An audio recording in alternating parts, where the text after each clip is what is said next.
Hello everyone, welcome back to my channel. After opening the IDM, if you get to see this pop-up message or this warning to uninstall your IDM and purchase it, then this video is for you. Let's get started. Before starting this video, please like and share this video and do not forget to subscribe my channel. Let's begin. Click on the close button and come on the search and type here registry editor and run this as administrator.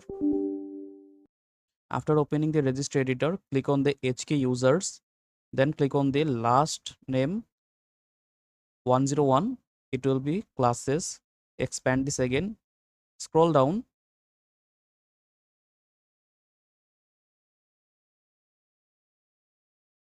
and you will see a folder name wow6432 node. Expand this again. Click on CLSID. Then you will see 07999AC3 or at the last CS7. Select this folder and right click on your mouse and just click on delete. Okay, then click on yes. After deleting this, just click on exit option and now we have to restart our PC. Hey viewers, welcome back. Now let's try to open the IDM to see if this problem has solved or not. Click on the open and as you can see our IDM is opening and it is not asking for any registration, and that is how you solve the problem.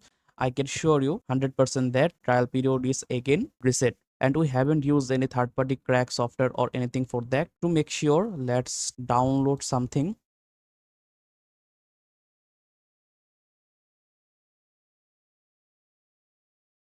Now moment of truth, click on the download button, and as you can see our file is already being downloaded. So that is how you solve this problem. Thanks for watching this video. Please don't forget to like and comment on this video and share this video with your friend, and don't forget to subscribe my channel. Have a nice day.